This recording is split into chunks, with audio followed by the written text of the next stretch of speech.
Hi, I'm former MLB player Jermaine Curtis. Drill deep to left field.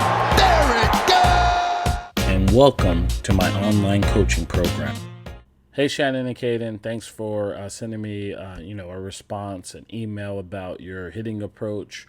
I would like you guys to do something, and I'm also going to hold out a little bit on the all-season program because I'm getting a lot of numbers right now and doing kind of like this data analysis on basically what you need to do to hit doubles. I have a theory, but I'm having basically a person who has a PhD in statistics go over data to figure out exactly what we need to do to hit more doubles and home runs. Now, I know ideally to hit more doubles and home runs or more doubles, gap to gap power, as you guys were looking, we need to increase our exit velocity. So I would, first thing for you guys is get your batted ball exit speeds, put a ball on the tee and see where you're at.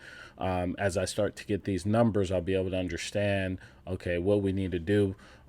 Because hitting the ball, I told you the framework. It's like first you want to stay up the middle. There's a lot of base hits, middle up the middle and middle away. And then as you get stronger, those turn into doubles. And then as you get to like your senior year in high school, those turn in, or junior year in high school, then you start to elevate a little bit more to your pull side to hit more home runs. So that's really the hitter's progression or the evolution of a hitter, a good hitter, and that helps you because the more you're staying up the middle, the more you're going to look for pitches that's more over the middle of the plate. As I said in the last video, baseball history was created over the middle of the plate, so we want to look for pitches over the middle of the plate. So I know you say your approach is look for a fastball low and away, and I like that. It keeps you to stay on pitches so you're not coming off, sliders and curves. But is that the best pitch to drive in the gaps? So if we're looking for as our goal is to hit balls in gaps, we need to figure out what gets us that result. So what I recommend is jotting down, when you guys are in practice, where was that pitch? When you get the result. So when you're hitting, hit a ball in the gap, and then jot down where was that pitch and really start to zone in on what pitches actually allow you to get that result. And then the other thing, you're talking about staying in the lower half. Now, what about focusing on pitches that allow him to stay in his lower half? There's a lot of pitchers that are probably swinging at that's taking him out of his lower half. So what if we stop swinging at those pitches and increased our chances by swinging at the other pitches that keep him in his lower half? And that right there is good hitting, and that's what separates players from the next players. And so what I recommend, I can go on and on. This is one of my things that I learned, but I learned 90% of my hits came off of hitting fastballs. If you're going to get to the major leagues, you need to learn how to hit a fastball. That's for sure, because that's majority of the game. 95% of my extra base hits came from early in the count. So 0-0, 1-0, 2-0, very early in the count. And it was fastballs that were right here in the second to, the top tier of the zone. Okay. And I also learned I struggle with pitches inside, so I made an adjustment by getting closer to the plate. So I got closer to the plate to eliminate that pitch inside. Pitchers don't want to throw in there to hit me, so they stopped throwing in here. They start throwing more over here, and that allowed me to get more results. When I had 2 strikes, I hit 180. I was either walking or out. That was a big revelation for me because I would go up and look at the first pitch, and it would be strike one right down the middle. I wouldn't even swing, right? And then as I started looking at my data, I actually was not getting hits with 2 strikes. So once I started to see my data, then I realized like, oh man, I need to just hit early in the count. That's when all my extra base hits and all that stuff went up because I was looking to hit early in the count. I hit 367 when it was a fastball and the count was 0-0. The majority of all my extra base hits were pitches up in the top 2 tiers of the zone. I also was able to look back to see what patterns pitchers were having and how they were pitching me. Yeah, so big benefit in doing this. And so basically all you're going to do is during games, jot down every pitch in its location, note the outcome too, and after 100 at bats, dissect the data. Discover your hot and cold zones just like I did. And so I guess what I'm saying is when you're hitting batting practice, jot down the results you're getting, the outcomes you're getting. You said you want gap to gap. So when he hits a ball in the gap, write that down. Where was that pitch location? The more aware he's going to be, the more better hitter he's going to be, right? So, that's what we want to do, because that's going to allow us to now focus on those zones so that he's able to get the results that you want. You can have all the mechanics and all that stuff, but still don't know how to hit or swinging at pitches that are outside your zone, and you're not going to get the results that you want. So now it's learning how to hit. When you think about Barry Bonds, they think, oh, he has the best mechanics, and he did, but he also had the smartest mind in baseball. He was the one that gave me this idea. He came to me and said, hey, what's your approach and plan? I was like, oh, yeah, I pretty much gave it the response that you gave. And he said, what are pitchers taught to throw? Or, where are they taught to throw the pitch? And I was like, well, low and away or down in the zone. And he said, okay, that makes sense, because that's exactly right. He said, so what if you look for fastballs up in the zone? What would happen? And I said, oh, well, then I wouldn't swing at the curveball, changeup, and the sliders that they throw down the zone, which will put me in hitters' counts. And he says, boom. Now, if you look at most of his home runs and then most of his hits, he don't swing at the pitch down in the zone. He was looking for the fastball up, because they were told to throw, pitchers were told to throw down the zone, low and away, changeups low, curveballs low. So you basically, your strategy, the strategy that you have will allow you to stay in your legs and get more success. So that's what I'm saying here, is learning how to hit, learning how to be the best person you can. And you can do that through your data. Just track your data. Just every at bat and BP, where was that pitch? Write it down. It's going to suck. It's going to take time.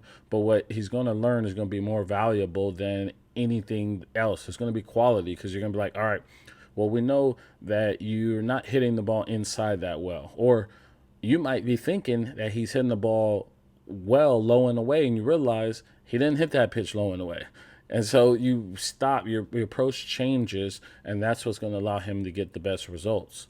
And so that's what I recommend you guys do. Learn your hot and cold zones, so that, basically you learn how to hit. And this was one of mine in the big leagues, and who I was facing, and I wrote down everything, and I tracked every plan that I did. I tracked every single thing I did on the baseball field, and then I took all that data, and then I used that for my advantage. And so now I was basically a well optimized hitting machine, because I knew everything about myself as a hitter. I knew where my holes were as a hitter. I knew where my strengths were as a hitter. And then all I needed to do was focus on my strengths and then work around my weaknesses. As I told you in the last here, I knew that inside pitches were my weakness. So I just got closer to the plate to eliminate that pitch, because I wasn't going to hit it anyway. So I just made sure that I was close enough where it felt too far in, and then just take it. And if a pitcher could throw it 3 times in there, I'll just go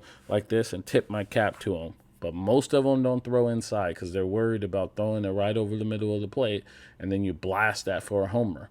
So that's, in my opinion, what you should do for your practices, is start jotting stuff down, start learning. A lot of times as players, we're looking outward to see, how we can stand out. But it's really about looking inward to see how you can stand out. And this is how you do it, using your own data, learning through your own thoughts, learning from your own experiences, and then push forward on that. And as far as the plan goes, my plan for you guys, you're going to find out that most of your balls that you're going to be hitting is going to be right over here, right over the middle of the plate.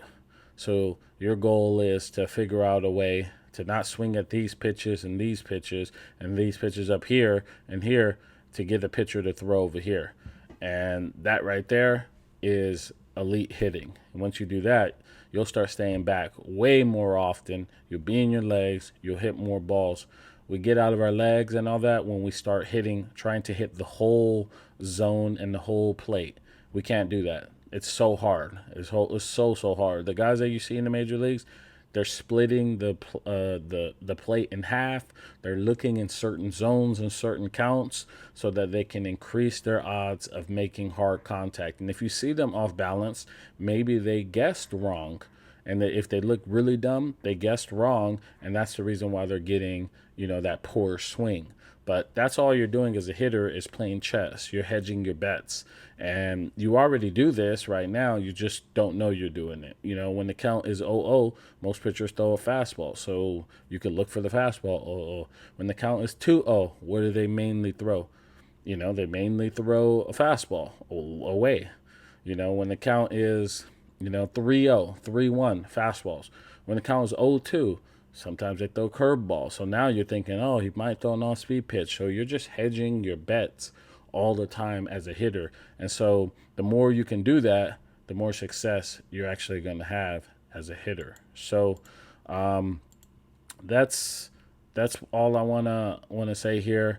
Once I started doing that, this is a testimonial from one of my kids I coached just like you online. He said, hey man, couple of swings from his perfect game tourney he went to, had 9 plate appearances and went 2 for 2, a triple and a home run with 7 walks. Has some 8 or 9 pitch battles on some of those walks, really worked on staying in the phone booth, chest over back leg, etc.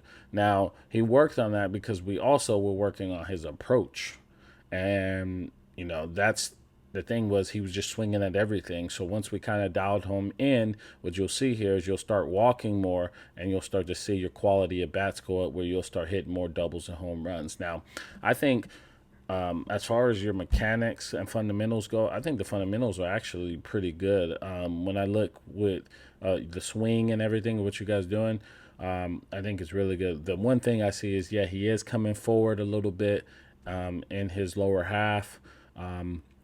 But again, that could be just swinging at every pitch. If he just looked at one pitch and location, I bet you he'll stay back and he would hit that pitch, So, the other thing too is hitting off a pitching machine. I think you guys are a D-bat or some form of that, hitting curveballs and just staying back, And then the other thing too is,